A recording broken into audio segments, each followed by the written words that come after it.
The Tragedy of Cinema podcast is intended as a family-friendly program that by extension strives to be inclusive to all people regardless of their ethnicity, gender, creed, or any other identifying factors in this incredibly diverse world of ours. With that said, some of the films we discuss may contain serious subject matters or have content considered morally objectionable by today's standards.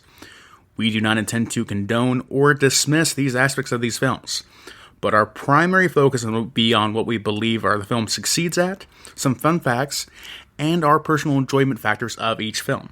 With that said, we hope you enjoy the show.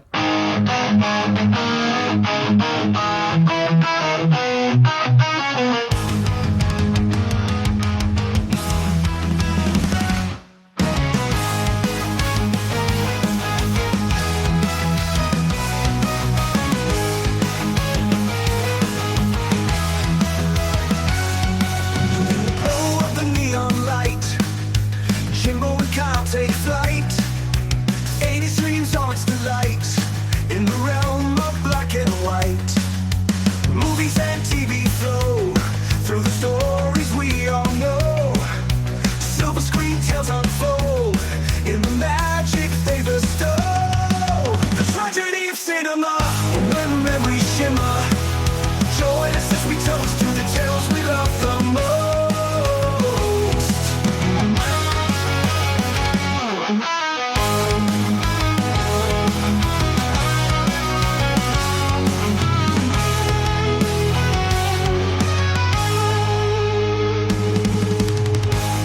Tragedy of cinema, where memories shimmer. Join us as we toast to the tales we love the most.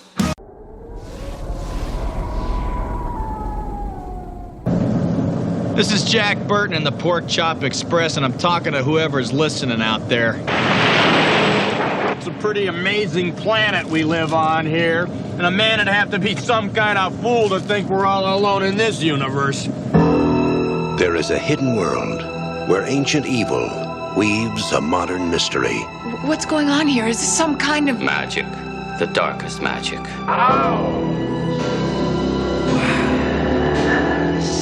They call it Little China. Finally, we shall bring order out of chaos.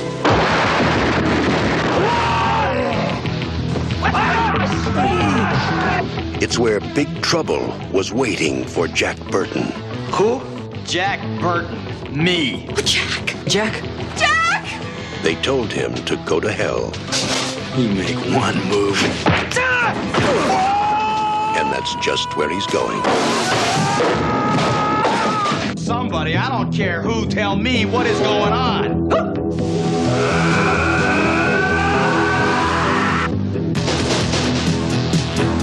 How are you gonna spring us? I have no idea. There are many mysteries, many unanswerable questions, even in a life as short as yours.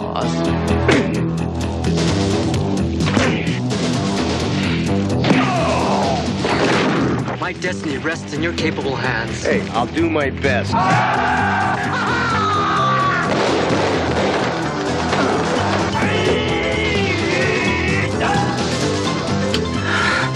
Oh God, is this really happening?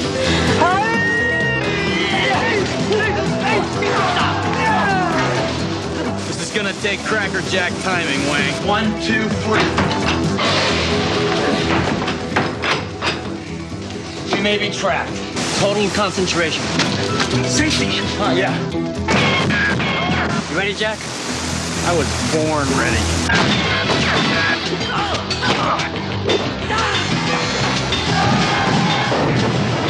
Way to go, Jack. Jack Burton's coming to rescue your summer. Hey, what more can a guy ask for? 20th Century Fox presents Kurt Russell in John Carpenter's Big Trouble in Little China.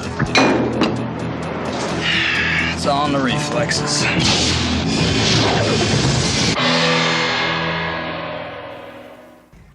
All right, guys, welcome back to the Tragedy of Cinema podcast. I'm your host, Jimbo. And I'm your co-host, Kyle. Kyle. Today we are going to be talking about a cool 80s action flick called Big Trouble In Little China. in Little China from That's right, 1986. Mm-hmm. I was just a strapping 9-year-old little boy. I wouldn't be born for another 7 years. That's when the world was a much better place. I was born and all went downhill from there. Yeah. My therapist agrees. So a little bit about this. I was watching. I had to finish watching this at work on lunch the other day, and one of the guys was like, "What are you watching?" I said, "I just showed him a little pause thing." He's like, "Get out of here! That's Big Trouble. That's one of my favorite movies." It's my good buddy Jeremy Burrell. So I told him, I said, "I won't embarrass you too much on the podcast," because he said if he would have known about it in time, he would have came on here with us. So. Jeremy, he said, you better give it justice. I said, dude, I tell it like it is. You can love me, like me or hate me, I don't care, but we're going to talk about this movie at some point. I'm going to do what I do. Jeremy, this one's for you. So, Kyle, before we get started, let me throw you a question. All right, Jimbo, what is your favorite Kurt Russell movie? Kurt Russell movie? Man, that's a good darn question. My first thought was maybe Escape from New York, but I might actually feel about that way about The Hateful Eight, but he only stars in that film for like half the film, so it's kind of weird to say The Hateful Eight. So I'm going to go for Escape from New York. That's what I'm going to say. I think that film is, Snake Plissken, it's a dumb, great role. Another John Carpenter film. I love it a lot. And it's good for seeing Kurt Russell have fun in that role, too. So that's a fun movie. What's yours? Was it Unforgiven? No, it wasn't Unforgiven. It was Tombstone. Tombstone. Yes. Yeah, it was Tombstone. Who was the one in Unforgiven? Unforgiven was Clint Eastwood and Morgan Freeman. Yes. Yep. Tombstone. Yes, that's Yep. that's Tombstone. what it was. I don't like Westerns. It's a strong favorite right there. We don't even know the name. Hey, I got the name of the movie though. At least you did. You got that. Yeah. Yeah. So we'll see. But do you remember? You won't remember this, but back in the early days of Disney. Kurt Russell starred in a lot of the Disney movies. I mean, a lot of the Disney movies when he was like a childhood actor, and just he made some really bad movies too along the way. What was that one that he did? I think it's called Breakdown, where he was about the semi truck.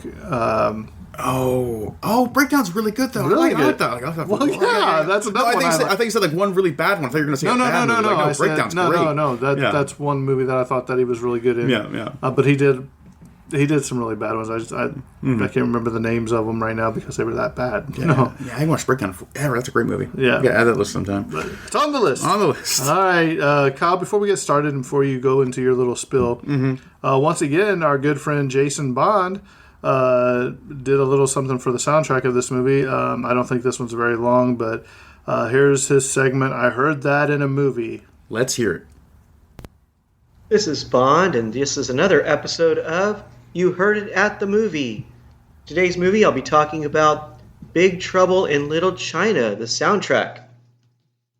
The soundtrack for Big Trouble in Little China was produced by John Carpenter. Now, with this soundtrack, Carpenter wanted to avoid the usual cliches that you find in other scores of American movies about Chinese characters that are basic rinky-tink chop suey music.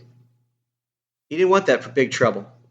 Carpenter instead opted for his trademark synthesizer score mixed with rock and roll music with a slightly mystical Chinese overtone. Now, I know he said he didn't want that cliche sound, that rinky-dink chop suey music, but as I was going over the titles for some of these songs, Pork Chop Express, Lo Pan's Domain, Escape from Wing Kong, I think we could have done a little bit better. Now, here's something that's really cool about this movie. It was released in 1986, the soundtrack album was, and on Enigma Records, it featured 9 tracks for a total of over 45 minutes. Now, 2 of the songs were by John Carpenter's own band, the Coupe de Villes. That's right, John Carpenter was in a band. Now, this band had himself, Nick Castle, and Tommy Lee Wallace. They performed the Big Trouble in Little China theme song. Also, they used a track from Escape from New York, entitled Atlanta Bank Robbery.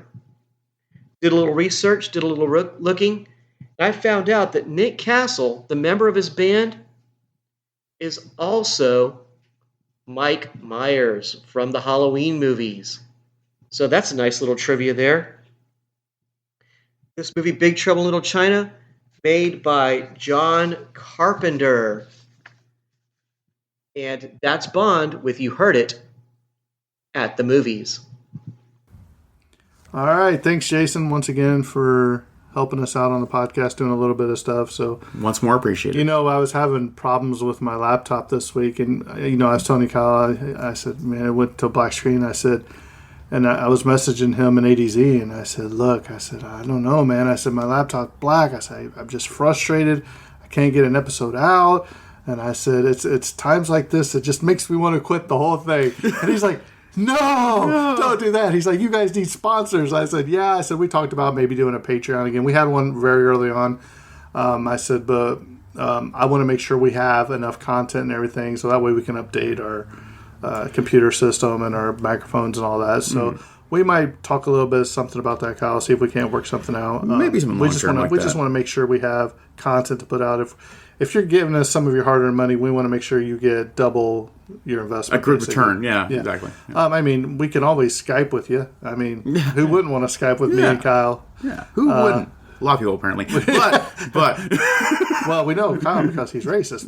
If you listen to some of our sequel episodes. I thought we were going to retire that from last week's show. Kyle's racist bit. Eventually it'll stick.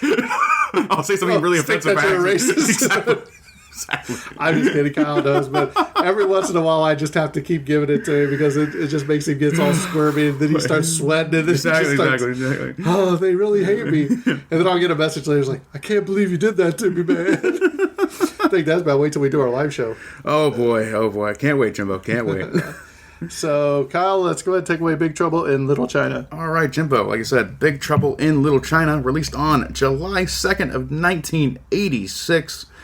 Oh boy, that's a long time ago. Yes, 38 years ago. 38 years. A rough and tumble trucker on his sidekick face off against an ancient sorcerer in a supernatural battle beneath Chinatown. This film was directed by the legendary John Carpenter of Halloween and The Thing fame. The Fog. Yeah, The Fog. How dare you leave the best one out? The best one. The Fog. Escape from New York and things like that. Writers for the film were Gary Goldman and David Z. Weinstein, and W.D. Richter for the adaptation. Produced by Larry Franco. Composed by John Carpenter and Alan Howarth. Cinematographer was Dean Country.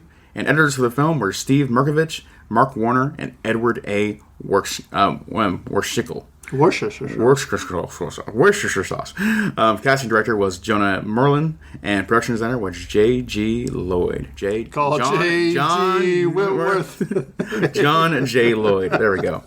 Man. This film had a budget between $19 and $25 million. Just for inflation, that'd be between 54.5 between $71.7 million just for inflation today. And domestic earnings for the film, and domestic is all we have here, was just 11.1. So this movie bombed hard, unfortunately. Probably made less than its money back, less than its budget back, which is even turned less than its whole operating budget at, with the marketing budget included and all kind of stuff. So, just for inflation, though, that'd be about $31.8 million overall. And hopefully it made its money back over the long run of, VHS, DVD, Blu-ray. Kurt Russell said that's where he made most of his money back. Yeah. So in this film, not to say this as to diminish the film, but this film reeks of amazing VHS material of you gotta watch this because it's the craziest film you've seen all year, and they would be right. See, Kyle, what you don't understand, and me and my buddy Jeremy was talking at work, is back in the day when we were younger, dude, they had so many kung fu TV shows and movies that, dude, you practice these moves. Like Karate Kid came out, we were doing the crane kick. Yeah. We had Kung Fu, The Legend Continues. We had all these shows, and that was just who we were. We were out there we loved them. And to be too fair to myself, you can't just, back in my day, me this one, because also, I also grew up watching a lot of wrestling growing up, and you better believe I attempted to sow moods on siblings and friends Kyle, to get hurt, amazingly. It's not the same thing. Wrestling's fake. Kung Fu is real. Exactly. Especially the movie Kung Fu. The legend continues. It does. It always does. You wait till we get to some of this trivia. You're going to be like, you got to be kidding me. That's all I bet there's some insane stuff in that trivia for sure. Technical details. This film has a runtime of 99 minutes. Sound mix was 70mm 6-track stereo, or Dolby stereo. Color. This film was color. East Mancolor was the film grade. Aspect ratio was 2.35 by 1. Cameras used were the Panavision Panaflex Gold, Panavision C and E series lenses. And film length is 2,688 meters for this Sweden cut. I'm assuming that's where they produced the reels, and that's why they typically say Sweden cuts for all those things. That makes technical details. For awards, we just have one award right here. We have the award for Urban Action Showcase and Expo, where it won the award for Martial Arts Cult Classic Cinemas Award in 2016 to Li Shang and Peter Huang. Moving on to the cast here, we have the legendary Kurt Russell playing the role of Jack Burton. Kurt Russell, also easily well known for such films as The Thing in 1982, Escape from New York in 1981, The Hateful Eight in 2015, and Unforgiven, Tombstone, back in the day, too. I'll show you make one little mistake, and Kyle, don't let me forget it. I only give it like I take it. That's why I only make a mistake every once in a while, just so you don't feel so bad, Kyle. Exactly. Make you remind you that you're human. Next up, we have Kim Cattrall playing Gracie Law. Kim Cattrall was in the film Star Trek VI, The Undiscovered Country. She was in the show Sex and the City from 1998 to 2004. And she was the co-star of the film Mannequin in 1987, a film we covered on this very Love podcast. that show. Yeah. Next up, we have Dennis Dunn playing the role of Wang Chi. Dennis Dunn was also in the film Prince of Darkness in 1987 and was in the show Midnight Caller from 1988 to 1991. Next up, we have James Hong playing the role of David Lo Pan, the antagonist of the film. James Hong was also in the film Everything Everywhere All at Once in 2022.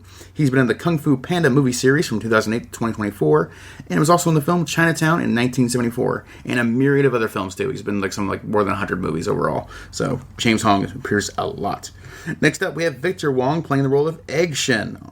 Victor Wong was also in the film Tremors in 1990. Love Tremors. Fantastic film. Kevin Bacon, one of his starring roles. He was also in the Three Ninjas movie series from 1992 to 1998. And he was also in the film Prince of Darkness in 1987. Then next up we have Kate Burton playing the role of Margot. Kate Burton was also in the film Unfaithful in 2002 and was in the television series Scandal from 2012 to 2018. Next up we have Donald Lee playing the role of Eddie Lee. Donald Lee was also in the film The Avengers in 2012. I don't remember what role he was having there, but he was in the film. And he was also in the film U.S. Marshals in 1998. Then we have Carter Wong playing the role of Thunder. Carter Wong was also in the film Rambo 3 in 1988 and 18 Bronze Men in 1976.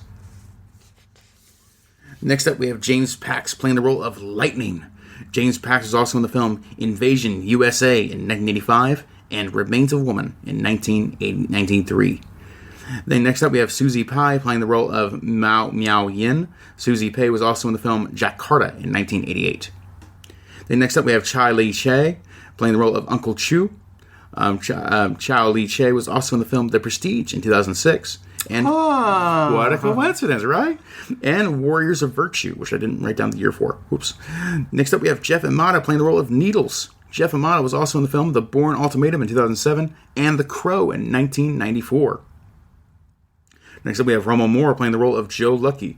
Romo Moore was also in the it was in the movie MASH in 1972.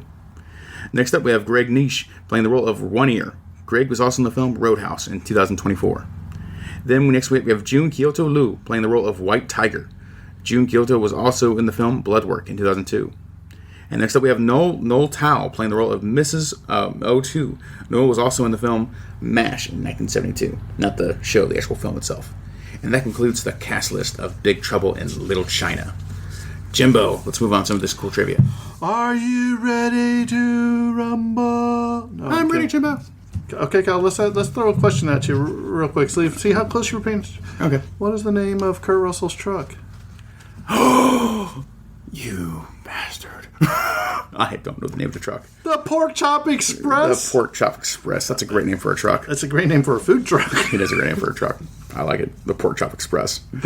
Oh man. Boy. It sounds like an almost dirty joke, but not a dirty joke. It's so inappropriate, Kyle. I can't believe you said that. Oh, what am I going to do with you, Kyle?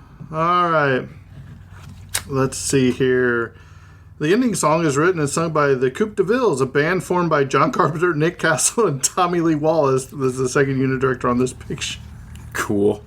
John Carpenter just rocking out, doing what he wants. With Michael Myers there. Yeah, he does whatever he wants. He don't care. You don't care. The Chinese characters in the main title translate to evil spirits make a big scene and little spiritual stay. That's fantastic. Although Kurt Russell was John Carpenter's only choice for the lead role, the studio suggested Jack Nicholson or Clint Eastwood. Once they proved unavailable, Carpenter was able to cast Russell. Which one would you have rather seen? Jack Nicholson. I think he would have been hilariously dumb in this film. I think Kurt Russell, because he looks like such a great leading man, you still believe he's the hero, even though it's really, it's really Dennis Dunn's Wing Cheese who's actually the hero of the film. But Jack Nicholson, he could not hide it. The rocks would have fell on his head. He would have been knocked out. Everyone would have known, like, oh no, it's Wing Chi. He's the main hero. That would have been great. Clint Eastwood, though, would have been ridiculous, just because, I couldn't imagine him in this wacky of a film and trying to take it seriously. You've been doing pretty good at this. What is the body count? Oh, the body count. Oh, for this film? For this film is weird. Oh my gosh. I'm going to say, it depends how you count it, actually, I think. But I'm going to say probably more than 50. 46. 46. Oh, gosh. Your streak is over. Forget I even why don't I even try? Again. According to John Carpenter, the post-production process was merely 4 months. According to John Carpenter and Kurt Russell in the DVD commentary, the story was originally written as a Western, but Carpenter decided to set it during modern times. They even mentioned that instead of Jack Burton's truck being stolen, it was originally going to be his horse. His horse, the Pork Chop Express. Hey, went to the desert on a horse with no name.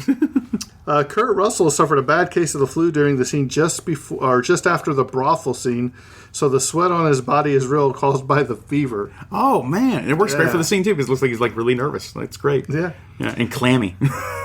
Like he's a disgusting, steamy. Like he's a disgusting pervert. He's just a clammy pervert guy. According to John Carpenter in the DVD commentary, Carter Wong, who plays Thunder, worked as a martial arts instructor with the Hong Kong police. Oh wow, cool. Yeah, Carter Wong is a huge, huge star in his area for sure. Oh yeah, yeah. The rivalry between the Chang Sing and Wing Kong is analogous to the famous rivalry between the Hip Sing and On Leong in the early 20th century in New York City. I guess there was a big rivalry there. Oh wow, that's cool. The short knives wielded by the three Storm Warriors that Thunder calls Hoi Huan Do, which is soul returning blades, are in fact Nepalese kukri. These knives are used by all Gurkha military regiments in the British Indian Army. Huh. Cool. The name of the murdered gang leader, Lim Lee, is probably reference to Tom Lee, the leader of the On Leong Tong, a crime syndicate in New York's Chinatown in the early 20th century that fronted itself as a merchant association. So, John Carpenter and Kurt Russell explained on the audio commentary that the test screening was so overwhelmingly positive that both of them expected it to be a big hit. However, 20th Century Fox put little into promoting the movie, and it ended up being a box office bomb. Aww. But it's a cult classic for sure. Oh, for sure, yeah. In addition, the film was released in the midst of the hype for Aliens, which we were getting or have covered by now. Yeah. Which was released 16 days afterwards. So only 16 days later. 16 days till Aliens came out. However, it went on to be a huge cult hit through home video. Carpenter and Russell explained that the reason the studio did little to promote this film was because they simply didn't know how to promote it. Which, if you watch the movie... I get that, honestly. I do too. I mean, it's the most crazy. It's like from scene to scene to scene. You're like, what in the world's going to happen next in a really fun way? And this movie's a thrill ride. Right. The actress Susie Pei's character's name, Mio Yin, roughly translate to cat-like. Kurt Russell confessed on the DVD commentary that he was afraid of starring in the movie because he had made a string of movies that flopped at the box office. When he asked John Carpenter about it, he told Kurt that it didn't matter to him. He just wanted to make the movie with him. You're friends. Yeah. I love John Carpenter. Yeah. In the scene where Kurt Russell is attempting to infiltrate the brothel, he is wearing the same outfit that he wore in the movie Used Cars. All the more appropriate. Yeah. Used car salesman. Here you go, Kyle. Are you ready for this one? This might be the most interesting fact I found. The vehicle Egg Sheen drove in the movie was a 1936 white touring car. You remember the touring thing that he has the people on? Yeah. That car is now in Yellowstone National Park, the location for which it was originally built, named Hollywood, and gives tours out of Old Faithful. Oh, wow. That's really cool. Road trip. It's so random. Okay. That's awesome.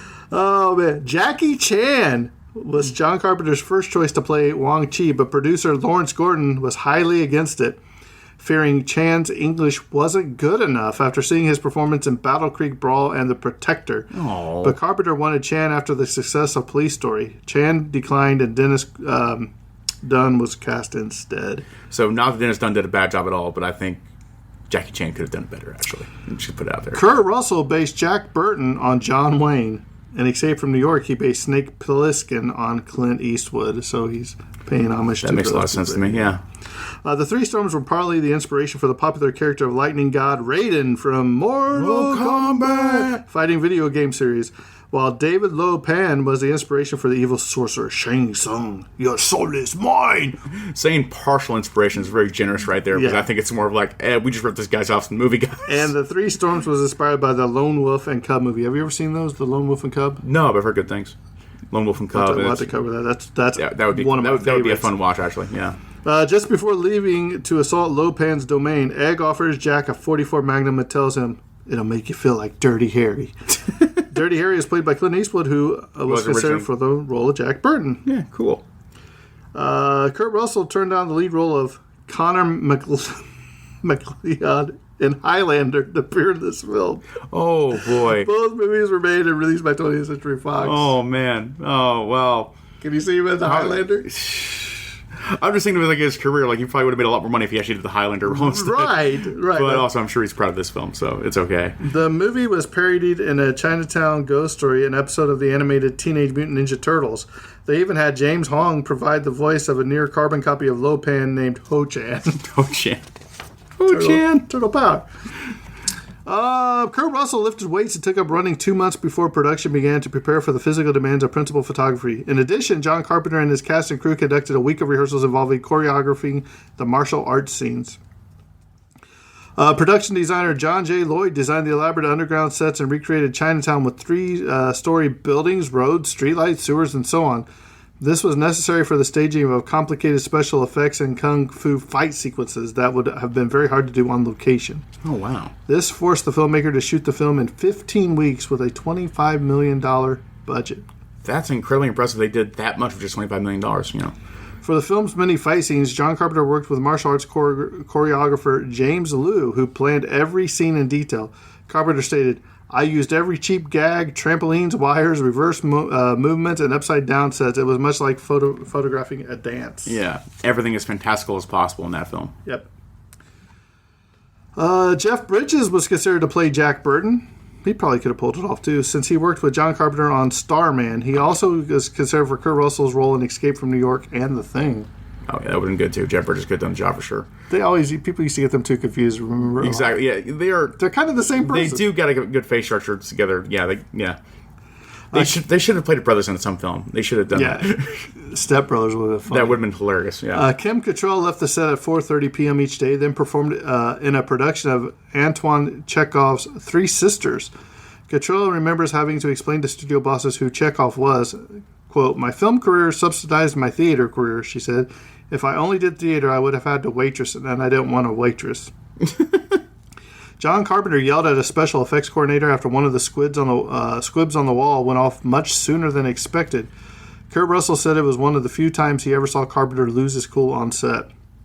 Peter Kwong cited his character's long hair as one of the best parts of making the film, even though, according to him, I had to set in 3 hours of makeup every day just to get in and out of a $3,000 wig. Oh, my God. Regarding the ornate Lo Pan marriage scene towards the end of the film, that whole set with the mouth coming down from the steps of the escalators, it was very dangerous, James Hong said. It was a very narrow escalator, and I was on lifts, 12-inch lifts. All of a sudden, John said, we don't have time. We've got to do it right away. I said, can't you get a stuntman? Get George Cheong. He's my stuntman. He said, no, you got to just go step in. So with that long robe, I tried to put it over the lifts, and when I stepped on just the part before you go down, the real escalator, I said, oh my God, this is going to be my last scene. It looked like I was fierce, but I was trembling. That's the way it was. Everything had to be real. The interior of Egg Chen's garage/office is Fire Station 23, the same building used in the business interior of what movie, Kyle? Something. What movie is it? Who you going to call? Ghostbusters. Yes. Cool. The movie was released on July 2nd, 1986. 8 days later, July 10th, Kurt Russell's son, Wyatt Russell, was born. Oh, wow. One of the legends of 80s, 90s, and early 2000s Hollywood trailer narration, Hal Douglas narrated the original theatrical trailer at 2 minutes and 40 seconds for this one, which I'll probably throw in here at the beginning like I normally do. Cool, yeah. His lines are as follows. There is a hidden world where ancient evil weaves a modern mystery. They call it Little China. It's where big trouble was waiting for Jack Burton. They told him something that I won't say, and that's just where he's going. Jack Burton's coming to rescue your summer. 20th Century Fox presents Kurt Russell and John Carpenter's Big Trouble in Little China. Little China. At one point, sorry if you hear some noise, my neighbor decided to start cutting his grass today, right outside my window. Mm-hmm. So, all right. At one point, Jack is describing Lo Pan as tall guy, weird clothes. First you see them, then you don't. Kurt Russell once starred in a Disney movie titled Now You See Him, Now You Don't. The fight scenes were meant to be John Carpenter's homage to old school Hong Kong fu movies. He is quoted as saying that he had his fight choreographer use every kung fu movie fight gag to make the scenes as action-filled as real as possible.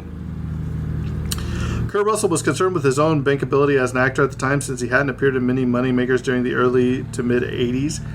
He questioned John Carpenter as to whether or not he really wanted him in the movie. Carpenter didn't care about bankability, he just wanted the perfect choice for the role. Russell also feels that home video is why he achieves any success in the business. So, can you imagine, though, if all those people back in the day, we've covered a lot of movies like Cary Grant, and all of them were around long enough to get the home release stuff. Yeah. They would have made a killing. Oh, yeah, that too. And it's a shame today that, like, many of, that home video market is largely dried up now in favor of streaming markets. And right. So, like, now you're releasing theaters, that's your one shot. If you don't make it opening weekend, you're basically not going to make it at all.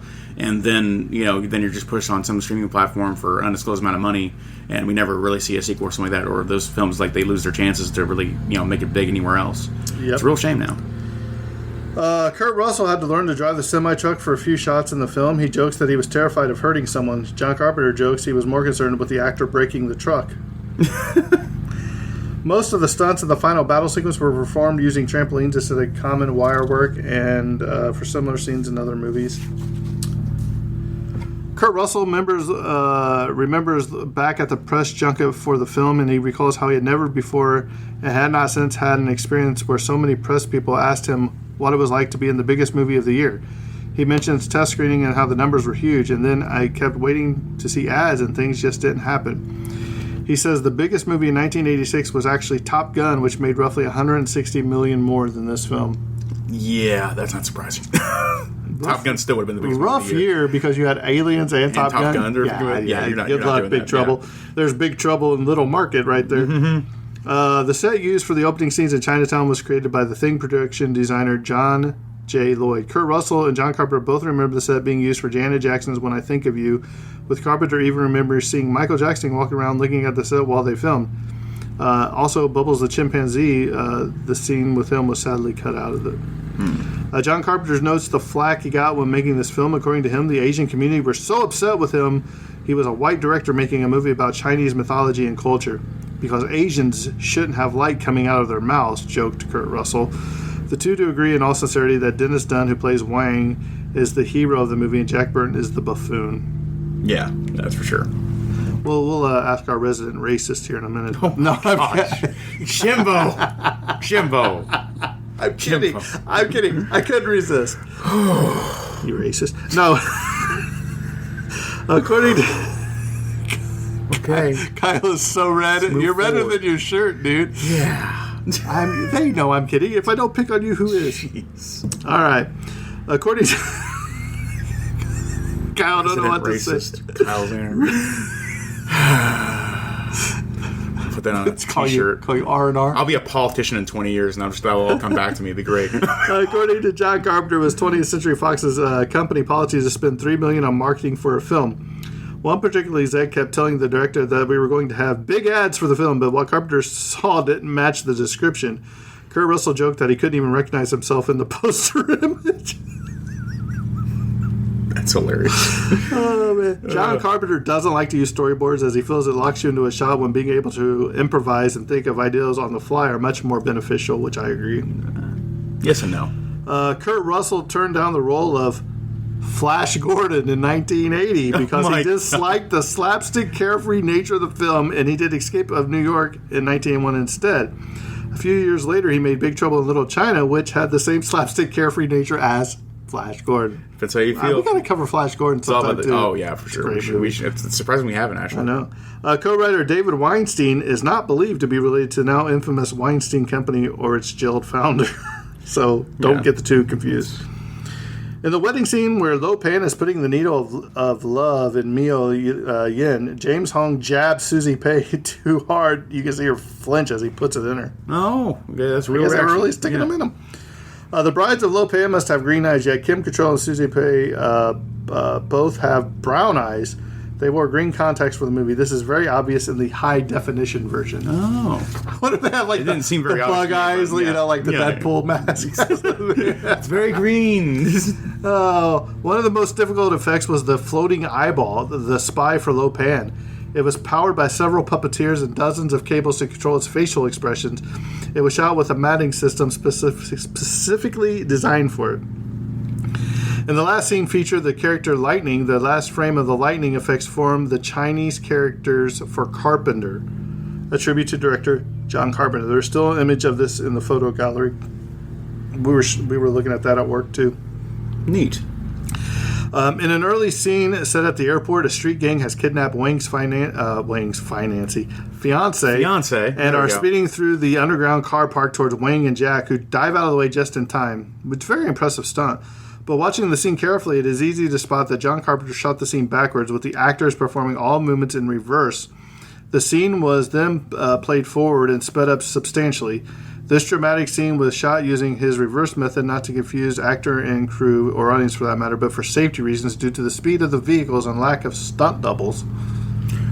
So make it do with what you got, for sure. And last but not least, the lipstick coming off of Kim Cattrall and onto Kurt Russell wasn't a planned joke, but something that was improvised when they saw that the makeup used on the actress came off so easily. Carpenter notes that this is just another example of how certain actors won't let themselves look like a fool, and why Russell was such a perfect choice for the Jack Burton role. Exactly. So, Kyle, I'll go first. Oh, you go first. You like that? Yeah, go for it, Jimbo. All right. When I was a kid, back in the day, back when old timies, back when I used to walk uphill both ways to school in the snow barefoot. Yeah. Anytime there was an action movie like this, you knew, because my imagination ran wild. It still does. But to go outside and just, act like you're taking on a swarm of bad guys and practicing kung bands fu of moves, ninjas, and then the Teenage Mutant Ninja Turtles came out. Then ninjas that now had weapons. I used to love. I had nunchucks, dude, like Bruce Lee. They were rubber, and dude, just the sheer amount of fun I would have just playing with that stuff, man. And the kids lack that imagination today. They want everything kids given to today. Them. These Kyle kids, so racist. Oh man, but I always liked this movie. It has been, 20 years since I watched, maybe longer. Mm-hmm. It doesn't age very well.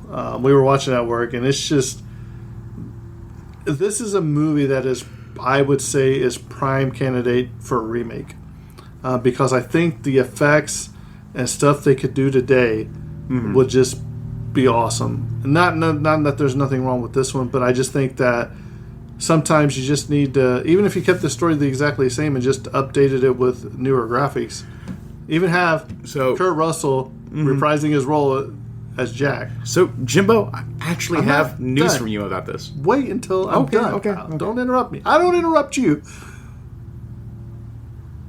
Oh, what? You done? What, you going to say something racist to me now? No, but to me, I like this movie. It's a guilty pleasure. It's a great cult classic following. For me, it's probably a 7 out of a 10, maybe a 6 out of 10 if I'm being lenient and honest. Kurt Russell's funny in this movie. I don't think I ever really saw his comedy as much as this movie, and I think he was perfectly cast for this. And he has a truck named the Pork Chop Express. Look at me. It's not the love. Pork chops. Exactly. Yeah. So pork chop connoisseur over here. Yeah, for me, it's probably a 6.5 out of 10, I'd say. So now, Kyle, give me your update. Yeah, your update is they were in talks to do a remake of Big Trouble in Little China. It was probably during like the height of Dwayne Johnson's fame as he kind of went down there. No. But they were originally thinking of doing a remake of Big Trouble in Little China with Dwayne Johnson as the main star and doing a big, giant, big budget version of this film. Do we have to have The Rock? Can't we have somebody else cool like Henry Cavill? So presumably the last update I saw about the film was back in 2022, and that like they're still working on it, kind of. But it sounds like it may have kind of fallen through the cracks. I'll tell you something I'd rather have, Kyle. How about a Big Trouble in Little China video game? That could be a lot of fun as well. Hey, has the character Jack ever been in Mortal Kombat? He's not, and that'd be really cool to get Kurt Russell in a Mortal Kombat game. Yeah. But they did do a comic book series of Jack Burton, written by oh gosh, I can't remember his name. Anthony Birch, who wrote the Borderlands games. And he wrote some comic books for Jack Burton with Kurt Russell, actually. That movie's going to be bad. Yeah. The Borderlands movie. Oh, that looks terrible. I'm going to watch it anyways, but it looks terrible. I agree. I think it's going to be a huge pile of trash. But maybe it'll be good trash, I don't know, but probably bad trash, actually. But yeah, so it sounds like that remake idea has probably fallen through the cracks, but who knows, someday someone might dust it off and figure out a way to make that film again in a big new way. I would even like it if they did like a Netflix series where he's in his truck and he goes around on the Pork Chop Express and fights crime or whatever. He's a rich character. There's a lot of that's the kind of character that can go on a lot of adventures and definitely have a lot of good time with that. And I think it's kind of fun just exploring the Eastern mythology in like this kind of small Chinatown role. I think it's pretty kind of cool. So that's pretty interesting. So yeah, there's lots of stuff I could definitely see in a remake or even a legacy sequel or all the other kind of stuff that Hollywood does nowadays to milk franchises for all they're worth. So what are you rating it? What I rate it? I think I'm going to rate it stronger than you, but not that strong either. I'm probably going to give it a strong 7 out of 10 for me. I really enjoy this film quite a bit. I think it's very wacky and very very random and on like this. You're kind of on the edge of your seat from scene to scene to scene, just because you're like, what in the world's going to happen next? And not in a way that makes sense, but in a way that's just exciting and fun.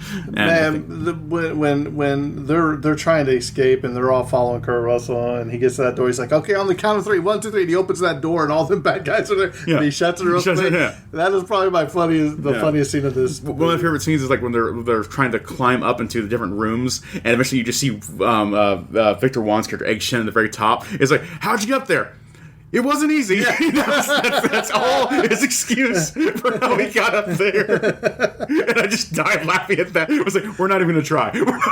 He's up there, okay? Shut it. I thought that was hilarious. And there's a lot of fun scenes like that. So this is a strong 7 out of 10 for me. Maybe an 8 out of 10 on my generous days, but 7 out of 10 for now. I feel comfortable with that for sure. And it's a really great movie and really fun to watch. I was suggesting anyone watch it at least once. PG-13 movies, so keep that in mind for ratings-wise. And it's got some maybe... some special effects that kind of have like a little bit of that gross out. I remember when I think it's Thunder when he does that huge self-explosion thing he does where he explodes himself. Somehow that inflation look always looks terrifying to me every time I see it. It looks like a Garbage Pail Kid movie. Yeah, it looks like a Garbage Pail Kid. Yeah, and he just explodes into like it looks like they're throwing turkey meat at the screen. It was pork chops. It was pork chops. Exactly. Pork Chop Express for a reason. But it looks it's so gross and kind of like horrifying to me when I look at it. That practical effect, but the ending of this movie, they did kind of look like they were going to set up for a sequel if it did succeed. If you remember when he looks at the end, is it kind of where the monster appears right at the very end? That the monster that never really quite fought. He was terrible. They literally just kicked him in the crotch and ran away, which is hilarious once again in this film. But that was a lot of fun too. I would have loved if this film was a huge box office smash, and I wish it was, but unfortunately not. But like I said, strong 7 out of 10. I hope more people watch it, and I highly recommend it. So that's where I'm going to stand on this film. All right. If you'd like to follow us on the social medias, we are the Tragedy of Cinema Podcast. Come meet us and have a lot of fun. Hopefully you guys can come out to our live show in October. I'm still finalizing the details. You look for a special announcement about that soon on our social medias, and maybe even a little thing on the main feed once we get the details hammered out. But got some fun stuff planned for that. So with that being said, I think this episode's coming to a close, and that's a wrap. And cut. Sooner or later, I rub everyone the wrong way.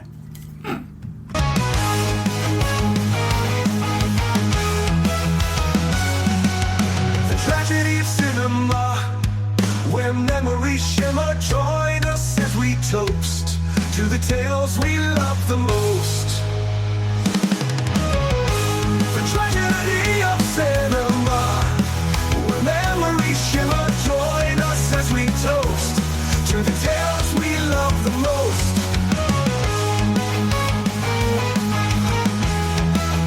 Those we love the most.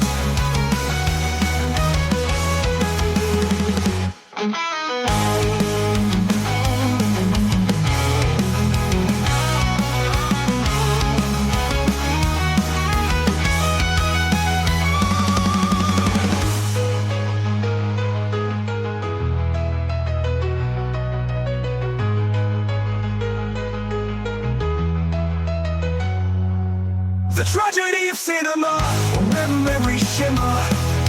Join us as we toast to the tales we love the most. To the tales we love the most. The tragedy of cinema, where memories shimmer. Join us as we toast to the tales